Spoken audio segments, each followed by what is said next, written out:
जय शिव शंकर मित्रों, मैं हरीश पांडे हमेशा की भांति आज का विषय लेकर के प्रस्तुत हूं और अपने चैनल स्वास्थ्य और दर्शन में आप सभी का स्वागत करता हूं। मित्रों, मैं आज का जो विषय लेकर आया हूं आप लोगों के लिए बहुत ही महत्वपूर्ण साबित होने वाला है। आज का विषय है कि प्रार्थना क्या है, प्रार्थना कैसे करनी चाहिए और प्रार्थना करने के फ़ायदे क्या हैं। मित्रों, आप लोगों में से भी बहुत से लोग प्रार्थना नियमित नहीं करते हैं, ये एकदम पक्की बात है। बहुत से लोगों के मेरे पास मैसेजेस आए, फ़ोन कॉल आए। उन्होंने मुझसे कहा कि हम 10 साल 15 सालों से भक्ति कर रहे हैं, साधना कर रहे हैं, स्तोत्र पाठ कर रहे हैं, नियमित मंदिर जा रहे हैं, लेकिन इसके बावजूद भी हमारे जीवन में कोई बदलाव नहीं है, हमारी कोई इच्छाएं पूरी नहीं होती हैं। समस्याओं का बोझ बढ़ता जा रहा है, लेकिन इच्छा पूर्ति के मामले में कोई कदम नहीं उठ रहा। हमारी देवी देवता सुनते नहीं, भगवान सुनते नहीं। हम क्या करें, क्या न करें, ये सब प्रश्न मेरे पास आते रहते हैं। तो मैंने सोचा कि आज मैं इस विषय पर वीडियो बना ही दूं और आपकी समस्याओं का समाधान कर ही दूं। तो चलिए मित्रों, वीडियो बहुत रोचक होने वाली है, अंत तक बने रहिएगा और अगर वीडियो अच्छी लगे तो लाइक, सब्सक्राइब और शेयर ज़रूर कीजिएगा। अब हम आते हैं मुद्दे पर। देखिए मित्रों, एक बात मैं आपको बतला दूँ।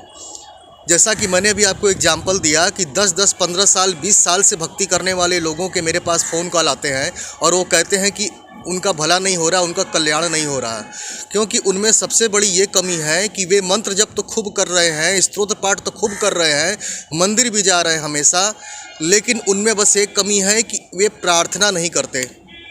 मैंने पूछा सीधा सीधा कि आप प्रार्थना क्यों नहीं करते, तो उनका ही नहीं, बहुतों का यही जवाब आता है कि प्रभु तो सब कुछ जानते हैं, वे तो अंतर्यामी हैं, उनसे कहने की क्या आवश्यकता है। क्या वो नहीं देख रहे हैं कि हमारे जीवन में क्या समस्याएं हैं?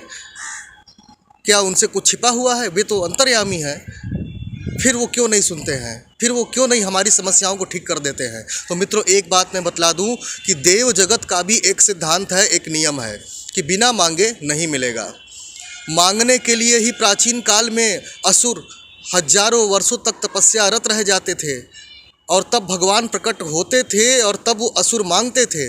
असुर भी तो ये सोच सकते थे ना कि हमने हजारों वर्ष तपस्या की, प्रभु तो अंतर्यामी है, उनको मेरी इच्छा पूरी कर देनी चाहिए। लेकिन नहीं, वे तब तक तपस्या करते थे जब तक प्रभु देने के लिए ना आ जाएं, और फिर वे मांगते थे और प्रभु देते थे। देकर ही प्रभु तथास्तु कह के ही अंतर्ध्यान होते थे।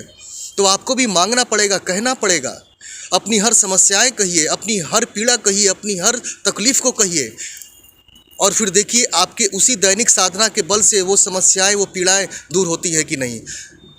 आध्यात्मिक शक्तियां तो प्रतीक्षा में रहती हैं कि आप उनसे कुछ मांगें। आप नहीं मांगेंगे तो वे वैसे ही आपको देखते रह जाएंगे, एक्टिव नहीं हो पाएंगे। उनको अगर एक्टिव करना है तो उनके समक्ष अपनी मांग रखिए, अपनी प्रार्थना रखिए, प्रार्थना के रूप में कहिए कि मेरी बीमारी ठीक कीजिए, मेरे तन और मन की तकलीफ़ ठीक कीजिए, मेरे मन की अशांति दूर कीजिए, मेरी बेरोज़गारी दूर कीजिए, मेरे धन की तकलीफ़ें दूर कीजिए। प्रार्थना के अंदाज में विनम्रतापूर्वक आप कहिए, प्रार्थना कीजिए, और फिर देखिए कैसे आपके जीवन में बदलाव आता है। इतनी तेज़ी से आपके लाइफ में लाइट बढ़ने लगेगा, बदलाव आने लगेगा कि पूछिए मत। आप अपने खुद के इष्ट देवता, गुरु देवता, घर के देवताओं से मांगना सीख लेंगे, प्रार्थना करना सीख लेंगे ना, तो आपको किसी के पास भी अपने मनोकामना पूर्ति के लिए जाना नहीं पड़ेगा, भटकना नहीं पड़ेगा। अब सवाल ये आता है कि हम प्रार्थना कैसे करें, कितनी बार करें कि वो प्रभावशाली हो। तो मित्रों, प्रार्थना दिन भर में 3 बार की जानी चाहिए। 3 बार की हुई प्रार्थना शीघ्र फलीभूत होती है। प्रार्थना करने की आदत आप डालिए, आपका कल्याण होना शुरू हो जाएगा। बहुतों में, आप भी वीडियो देखकर समझ रहे होंगे कि ये कमी आप में भी है, तो आप मांगना सीखिए। मांगेंगे नहीं तो ऐसे नहीं चलेगा। मन में ऐसा वैसा विचार मत रखिए कि मांगेंगे तो प्रभु नाराज़ हो जाएंगे। नहीं, प्रभु तो बैठे हुए हैं एकदम ये सुनने के लिए, वो बेताब है कि हमारा भक्त मुझसे कुछ मांगता नहीं, कभी क्यों नहीं मांगता, क्या अपना नहीं समझता मुझे? तो मांगिए। और प्रार्थना करने के अंत में मैं एक दिव्य मंत्र बतला रहा हूँ, उसे 3 बार बोल दीजिए, आपके प्रार्थना में 4 चांद लग जाएगा। वो दिव्य मंत्र मैं डिस्क्रिप्शन बॉक्स में लिख दे रहा हूँ, उस मंत्र को आपको 3 बार बोलना होगा, बस इतना ही काफ़ी है। और फिर देखिए आपके जीवन में कैसे बदलाव आना शुरू होता है। इसलिए प्रार्थना करने का आज से अभ्यास डालिए और कमेंट बॉक्स में लिख करके संकल्प लीजिए कि मैं आज से प्रार्थना करूँगा। ठीक है, तो मुझे आज्ञा दीजिए। जय शिव शंकर।